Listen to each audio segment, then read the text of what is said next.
O Rogério Zimmermann manda no clube? Não. O Rogério não manda no clube. O Brasil tem uma direção executiva, tem um presidente, tem um vice-presidente. Não tem. E se criou isso exatamente pelo fato do Rogério ser um cara extremamente minucioso, detalhista. Ele cuida de todos os setores. Ele gosta de cuidar do gramado, que tem que estar bom para os jogadores. Ele gosta de cuidar da refeição dos atletas, que tem que ser uma comida boa. Sim. Ele gosta de cuidar da logística de viagem. Por exemplo, houve um pedido dele agora de que o Brasil viajasse 3 dias antes. O Brasil viajou hoje, meio-dia, para Passo Fundo. Os jogadores já devem ter chegado. Amanhã o Brasil vai treinar em Marau. O jogo é só domingo. Pô, conheço o Marau. É? Conheço Passo Fundo também, eu dominei aquela região ali o tempo. Imagina. Pô, Marau é terra de guria linda assim, ó.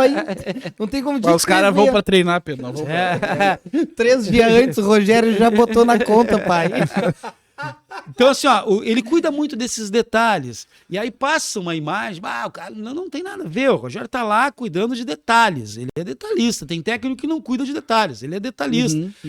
Não tem como o Rogério Zimmermann mandar num presidente, num vice-presidente, num diretor de futebol. Não tem como. Tem um grupo de trabalho lá. Mas é lógico que o Rogério tem uma participação mais incisiva. Ele é um técnico que não cuida exclusivamente do vestiário. Ele observa os detalhes que circulam dentro do clube, que giram dentro do clube para participar desse processo de construção, porque ele entende que não é só a bola rolando. Antes da bola rolar, se tu colocar a bola na rede, tem muita coisa atrás disso. E ele cuida com detalhes disso. Vanderlei é o melhor técnico que já treinou o Chavante? Nós já tivemos grandes treinadores, falecido Galego, né? O Galego, eu ia te perguntar sobre o Galego. No Brasil. O Galego era muito engraçado, cara. O Rogério, muita gente fala que o Rogério é o Galego moderno. Moderno, né? eu ia te perguntar isso aí. O Galego era a mesma era coisa. Mesmo, só que o Galego era gordinho com bigodão. Eu viajei com o Galego, né? Na época, quando eu iniciei em rádio, em 88, a imprensa viajava com os clubes, né? Sim. Ia de ônibus com os clubes. Então nós acompanhávamos.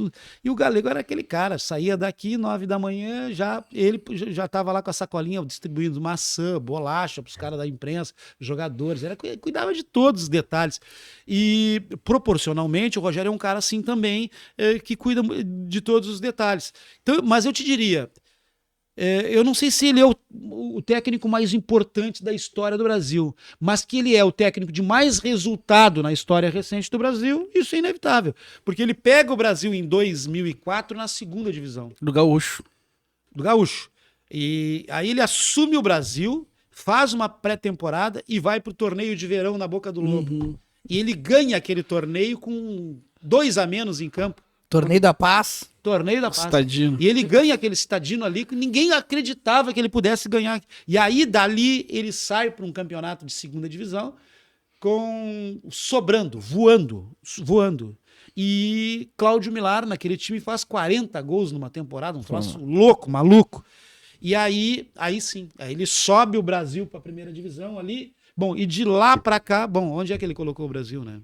Ele sai de uma segunda divisão e coloca o Brasil numa Série B de Campeonato Brasileiro. Esse é o Rogério Zimmermann, técnico de maior resultado no futebol. Tu é fã dele, tu gosta muito dele, né? Que massa, né? E eu fico assim, ele não é pelotense, ele é paulista, eu acho, né?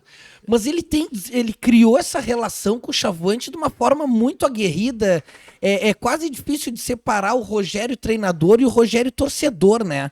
Tu pega a indignação aí, como teve no Campeonato Gaúcho do Inter, que ele diz que meteram a mão do Chavante. Pô, ele vira mais um torcedor ali, Ele fala que o torcedor quer ouvir. Ele não conseguiu recriar essa relação com nenhum outro time, né? Ele teve uma saída, acho que ele foi pro Paraná. Ele teve Joinville, fez um trabalho razoável no Joinville, teve no Caxias, fez um bom trabalho no Caxias, até o ano passado no Caxias ele fez 4-0 no Brasil, né? O Gauchão do ano passado. Ele era ano passado? Ele era do Caxias. No Gauchão deu 4-0 lá, fez 4-0 no time do Testoni, era o time do Testoni. Aliás, o Testoni que levou o Brasil à semifinal do Campeonato Gaúcho do ano passado, né? Perdemos pro Ipiranga naquele jogo lá de Erechim. Então ele tem essa identificação muito grande com o Brasil, o Rogério. O Rogério tem uma história de 17 anos no Grêmio, né? Categoria de base, né? Base, 17 anos dentro, funcionário do Grêmio, treinando categorias de base. Ele é um cara de conceitos, é um cara de gestão, é um cara bom, muito bom. Sabe que eu vi uma entrevista do Tinga num podcast?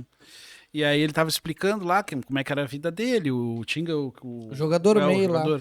E diz que, eu não me lembro exatamente, mas ele vivia na rua, assim, tipo Guido, tá? Aham. E aí ele disse que a primeira referência masculina positiva que ele teve na vida foi o Rogério Zimmermann. Que ele chegou num treino do Grêmio e ele disse que entrou numa voadora no cara, assim. E o Rogério disse, não, mas tu não pode fazer isso, porque aí é pênalti.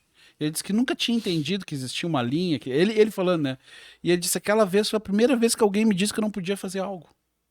Na minha vida. E aí então ele disse, a primeira referência masculina positiva na minha vida é o Rogério. Claro, ele era técnico das categorias de base. O Rogério, esse ano, ele fez um campeonato gaúcho legal, um campeonato lá de 7º, 8º e tal, em que ele entra num campeonato com 2 objetivos, 2 metas. A primeira meta era fazer com que o Brasil permanecesse na primeira divisão. Foi o primeiro grande desafio do Brasil, não cair. Sim, porque do jeito que Porque o Brasil começou um projeto ano, né? em novembro, em dezembro, com o Rogério, com 4 jogadores treinando. Que loucura, cara.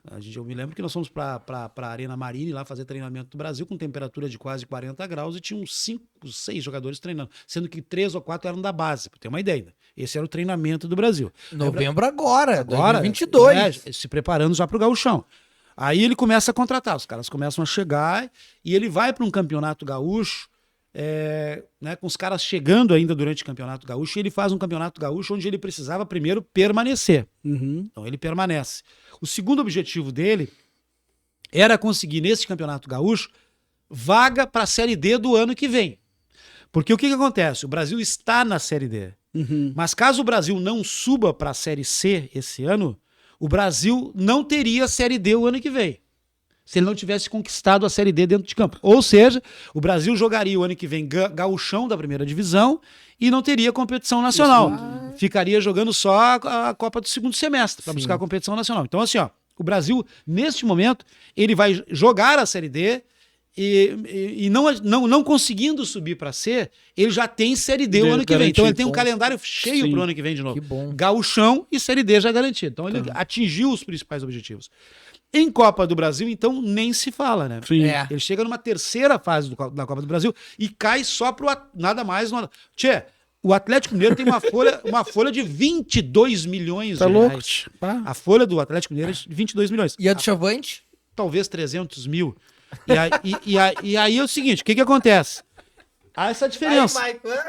Então não preciso explicar muita coisa. Tem lá um time de 22 milhões que no segundo tempo aqui do jogo, quando ele está perdendo o jogo para o Brasil e a decisão está indo para os pênaltis, o técnico lá, o Cudê, olha para o banco e chama o Saratio, chama o Paulinho e chama o Johan. Bom, somos salários, Os 2 caras que milhões. ganharam, né? 2 milhões de salários nessa turma aí que entrou no segundo tempo para fazer aquela lambança na defesa do Brasil. Em contrapartida, o Brasil começa a perder jogadores importantes, cansa, desgaste, cansa, né? Olha para o banco, já não tem a mesma reposição. Bom, mas esse é o time do Rogério. Aí, tá, atinge o objetivo, Copa do Brasil, Série D do ano que vem, gauchão se mantém. Aí ele faz 3 jogos contra grandes. Ele faz um jogo no primeiro turno do Campeonato Gaúcho, na primeira fase do Campeonato Gaúcho, contra o Grêmio na Arena. E ele perde pro Grêmio por 1-0, gol do Soares a 43, que foi um gol antológico do Soares. Um O baita Soares gol. conseguiu tirar da marcação com um drible com o corpo e tirou todos os zagueiros do Brasil. Ele perde aquele jogo e ele perde porque ele joga todo um segundo tempo com um homem a menos. Começa o segundo tempo e o Rony é expulso. E ele tem um jogador a menos. E mesmo assim ele vai até 46 do segundo tempo e sofre o gol do Grêmio. Faz um baita jogo na Arena. Bom, aí ele vem pegar o Inter aqui no Bento Freitas. onde o goleiro do Internacional foi o melhor em campo. Sim. Pegou tudo, foi o melhor em campo. O Brasil fez uma atuação assim, ó, luxuosa demais, impecável contra o Inter aqui. Goleiro melhor em campo. Pô, agora esse goleiro vive tomando frango. Um pênalti pro Inter meio mandrake. Né? E um pênalti pra nós Que claríssimo não no foi. Márcio Jonathan, que ele não deu. Pô, um pênalti e tinha VAR no jogo. E é isso que é o Que pior. é brabo, tio. Aí é pra matar. O Pra matar. Rogério foi loucura. E aí ele não dá o pênalti pra nós. Ele não dá o pênalti pra nós. E aí ele faz esse. E aí ele vai lá, já pela Copa do Brasil, pegar o Atlético Mineiro, faz um jogo de igual para igual pro Atlético, acaba sofrendo uma virada num gol do Hulk, num pênalti mandrake também, que eles arrumaram lá no finalzinho do jogo. E aqui foi o Brasil toma um gol aos 40. inacreditável. Então, assim, ó, o Rogério joga contra 3 grandes do futebol brasileiro e faz esses jogos. Então, por isso que o Brasil está muito forte para a Série D. Não, e foi legal que nesse jogo do Atlético o Brasil sempre marcou, né? Marcou lá e marcou aqui, gol. Ele marca demais. Não, gol, né? Exatamente. Foi muito bacana, porque Isso é antes legal, era só né? jogar atrás, né?